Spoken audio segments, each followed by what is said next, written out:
it seems pertinent to mention at the outset that e-commerce is not about reinvesting business. It is about streamlining current business process to improve operating efficiencies, which in turn will strengthen the value to provide the customer, which in turn will provide the competitive advantage over competitors. Assalamualaikum warahmatullahi wabarakatuh, and a very good morning to our beautiful Madam Hasna, and our fellow classmates. My name is Muhammad Farhan Izzat bin Kamis, 2017-466-404. Will deliver a speech regarding e-commerce.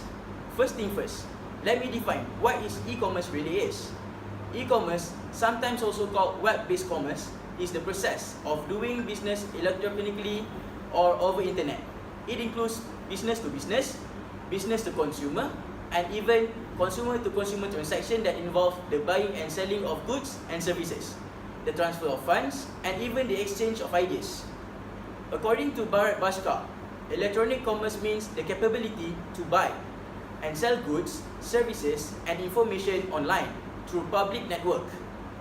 Bajaj and NAG have defined e-commerce as paperless exchange of business information using electronic data interchange, electronic mail, electronic bulletin boards, electronic funds transfer, World Wide Web, and other network-based technologies. Among a few definitions of e-commerce so far given, the most widely accepted and used is the one given by the World Trade Organization (WTO).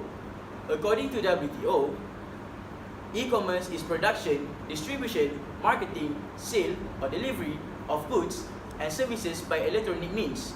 A commercial transaction can be divided into three main stages. The first one, advertising, advertising and searching stage. The second one, ordering and payment stage. And the last one, and the third, the delivery stage. Any or all of these may be carried out electronically and may therefore be covered by the concept of electronic commerce. Electronic commerce or e-commerce is defined to be the process of businesses trading with other businesses and the formulation of internal processes using electronic links. Electronic businesses or e-business is a term often used interchangeably with e-commerce, but is more concerned with the transformation of key business process through the use of internet technologies. In other words, e-commerce encompasses the use of technologies, processes, and management practices that enhance organizational competitiveness through strategic use of electronic information. E-commerce is, thus, a modern methodology that addresses the need of organizations, merchants, and consumers. It cuts costs while improving the quality of goods and services and increasing the speed of service delivery. E-commerce proves to be feasible for the standard products, low-volume products, intangible products, and digital products. Let me explain to you the characteristics of e-commerce. E-commerce is characterized by the following features. Number one, the business tools are electronic and the application is commerce. As example, the profit motive. The second one, business is externally focused on those with whom business is conducted. The third one, most of the transactions are processed automatically. And the fourth, last one, uses of government of business support services such as inter-organizational email and online directories. So, why we need to use e-commerce? One logical question arises is, why e-commerce? In the other words, what is the rationale of justification behind the usage of e-commerce? One can rationalize the usage of e-commerce imbued with multiplicity of justifications. The major ones are as follows. There are two, which is the top line and the bottom line. For the top line is the access to global market by having ability to reach new customers and create more intimate relationship with all customers. The second one is the reduction in distribution cost, which drastic cost reduction for distribution and customer services. Let me move into the categories of e-commerce. The first one, business to business e-commerce. Among the various categories of e-commerce, business to business B2B commerce is the largest category. This involves companies conducting e-procurement, supply chain management, network alliances, and negotiating purchase transaction over the internet or web.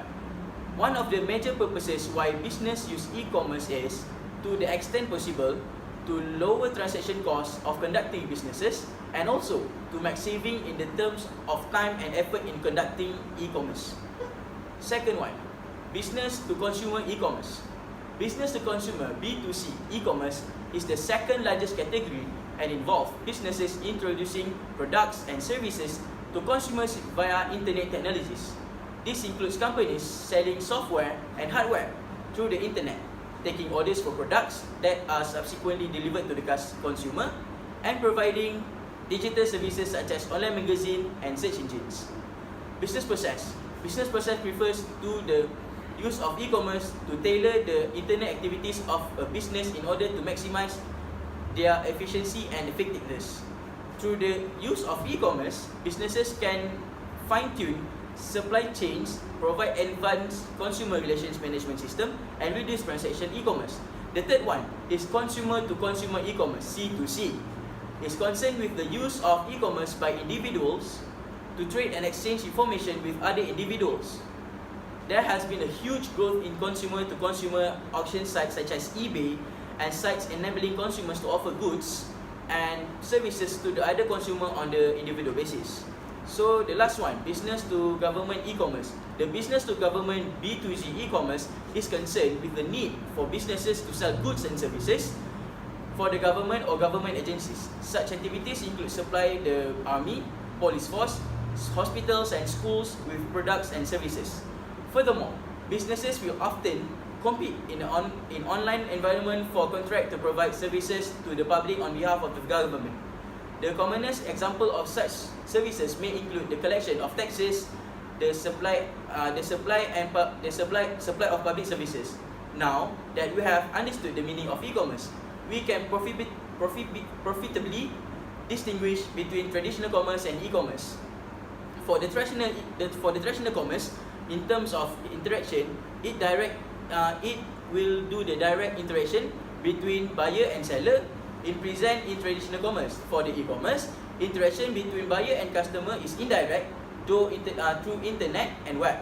The second one, suitability. For the traditional commerce, it is suitable for the products needed to convince to the customer. And for the e-commerce, it is suitable for the standard products, low value products, intangible products, and also digital products.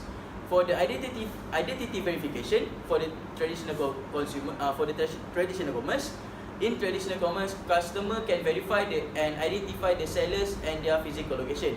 For the e-commerce, is beside that. In case of the e-commerce, the buyers cannot know the identity and the location of the seller, so it might be scam or any crime will be included.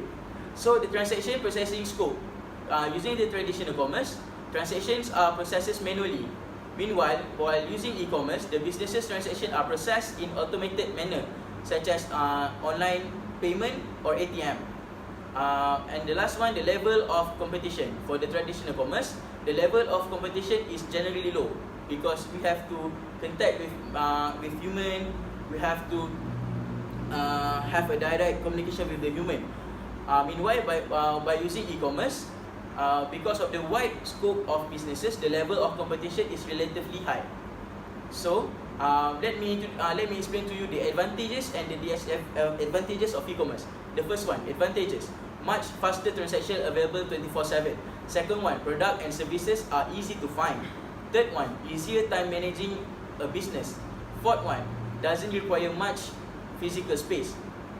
Fifth one, no geographical limitation translate as a bigger customer reach. And the last one, higher quality of services and lower operational costs. So let me move to the disadvantage of e-commerce. The first one, no guarantee of product quality. Second one, customer loyalty becomes a bigger issue as there is a minimal direct customer-company interaction. The third one, inability to experience products beforehand leads to more checkout dropouts. The fourth one, anyone can start an online business which sometimes leads to scam and phishing sites. The fifth one, hackers target web shops more often than you think. And the last but not least, mechanical failures can get quite more punishing. So without any further ado, I would like to thank all of you because lending me your ears. All the best for the future, for the final exam, and happy Ramadan Kareem. I love you 3000. Assalamualaikum.